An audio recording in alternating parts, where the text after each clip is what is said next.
Welcome back to our channel. It's me MC with my mom. So அம்மா இன்னைக்கு என்னம்மா special? இன்னைக்கு வந்து ஃப்ரான் போட்டு கிரேவி மாதிரி பண்ணுறேன்ப்பா. இந்த கிரேவி வந்து நம்ம வந்து இந்த இட்லி தோசைக்கு சப்பாத்திக்கு நைட் டின்னருக்கு நம்ம வச்சுன்னு சாப்பிட்லாம். Okay okay. இது என்ன? இது வந்து இன்க்ரீடியன்ஸ் அரைச்சிருக்கேன், அந்த கிரேவிக்காக அரைச்சிருக்கேன்.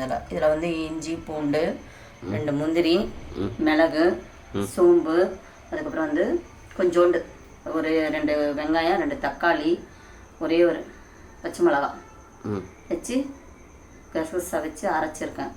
அது வந்து அப்படியே கிரேவி மாதிரி ஆகிடும். கிரேவி மாதிரி வந்தாக்கா நம்ம இப்போ நைட்டு டின்னருக்கு தோசை ஊற்றிட்டு நம்ம வச்சுன்னு சாப்பிட்லாம். ஓகே சரியா? Okay okay. அதுக்காக தான் ரெடி பண்ணியிருக்கேன். இப்போ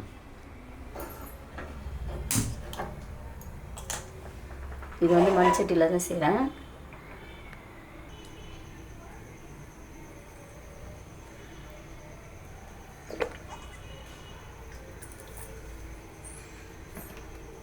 தேவைன்ற பட்சத்துக்கு கடுகு போட்டுக்கலாம். சரிங்களா? கொஞ்சமாக கடுகு போட்டுக்கலாம். எண்ணெய் பொரிஞ்சிருச்சு. 4 சோம்பு,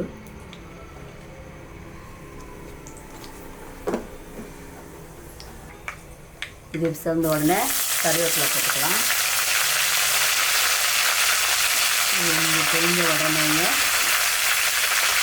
வெங்காயம் இந்த மாதிரி கசிஞ்சு விட்டாக்கா நல்லா இருக்கும் பூண்டிக்கு.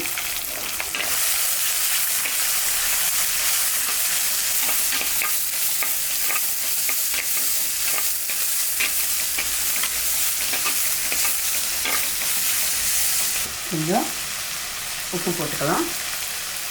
கல் உப்பா? ஆமாம், வெங்காயம் வதங்கிறதுக்காக. இது கல் உப்பு அப்படியே மேலேயே நிற்காது? அது நிற்காது. வதங்கும் போதே என்ன ஆகிடும்னா இதுவாகிடும். சும்மா ஒரு இந்த வெங்காயம் வந்து சவக்கிறதுக்காக தான் அது கொஞ்சமாக, ரொம்ப போடக்கூடாது, கொஞ்சம். ஏன்னா நம்ம அப்புறமா போட போகிறோம்ல, அதனால் இந்த மாதிரி.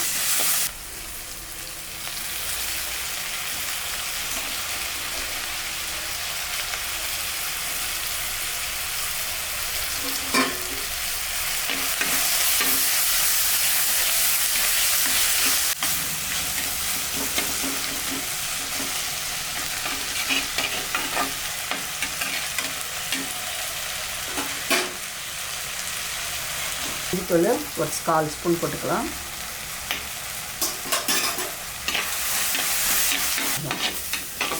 நம்ம தக்காளியும் சீக்கிரம் வதங்கிறதுக்கும் நம்ம இதை சொல்லியிருக்கிறேன். தக்காளி சீக்கிரமாக வதங்கிறதுக்காக மஞ்சத்தூள் நம்ம போட்டுக்கலாம். இதில் எப்பயுமே தக்காளி வதங்கணுன்னா சீக்கிரம் மஞ்சத்தூள் போட்டோன்னா சீக்கிரம் வதங்கிடும் எதாக இருந்தாலும். இப்போது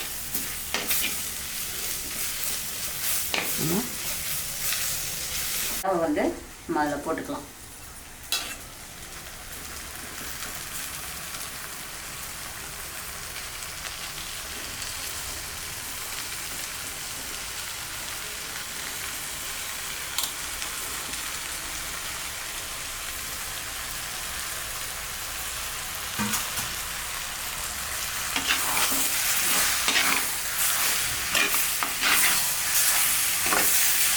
இது வெறா வந்து தண்ணி விடும்.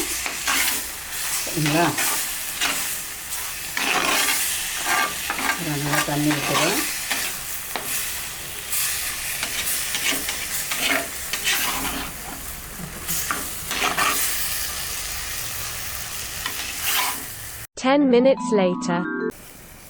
இதை எறா போட்டு ஒரு 10 நிமிஷம் இருக்கும். ஒரு 10 நிமிஷத்தில் நமக்கு அந்த தண்ணி விட ஆரம்பிக்கும்.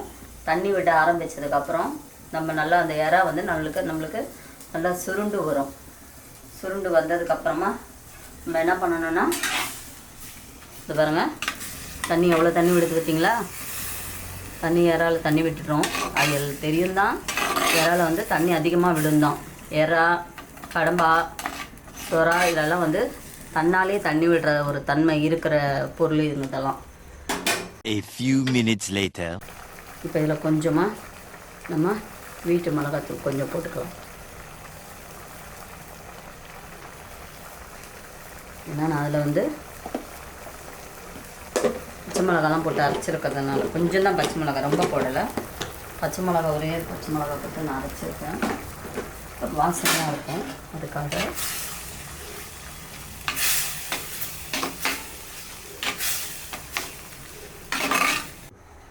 இந்த இன்க்ரீடியன்ஸ் அரைச்சி வச்சுருக்கோம் பார்த்தீங்களா? இப்போ இதை சேர்த்துக்கலாம். சரியா? பாருங்கள், இந்த இன்க்ரீடியன்ஸை நம்ம சேர்த்துக்கின்னு கிரேவிக்கு கலந்து விட்டுக்கலாம்.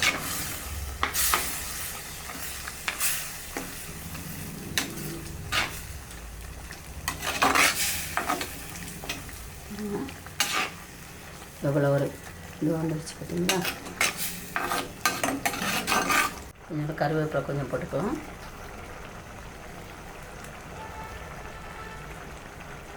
நம்மக்கிட்ட இருந்தால் பட்டர் வைக்கலாம், இல்லைன்னா வெட்டலாம்.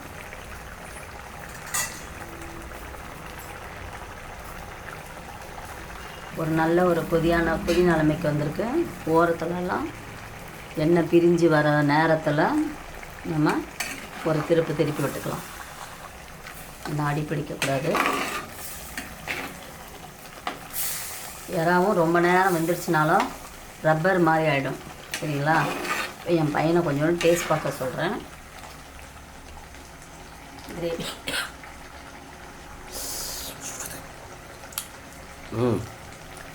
டேஸ்ட் சார் கரெக்டாக இருக்குது எல்லாம். எறாக்கு 10 விதமும் பக்காவாக பொருந்திருக்கு. எறாக்கு 10 வித டிஷ்ஷும் பக்காவாக பொருந்திருக்கு. இதை வந்து இப்போது கொஞ்ச நேரத்தில் இறக்கிடணும். ஏன்னா ரொம்ப நேரம் பாயில் ஆகிடுச்சுனாக்கா எறா வந்து நமக்கு ரப்பர் மாதிரி ஆகிடும். அப்புறம் இந்த இதில் இருந்தாக்கா இட்லி தோசைக்கெல்லாம் நம்ம வச்சு சாப்பிட்றதுக்கு சரியாக இருக்கும். சரிங்களா? இந்த கிரேவி பாருங்கள். 2000 years later. இந்த ஒரு பதத்தில் வந்தவனை நம்ம நிறுத்திடலாம். நமக்கு சாப்பிட்றதுக்கும் கரெக்டாக இருக்கும் கிரேவி. நம்ம கிரேவியை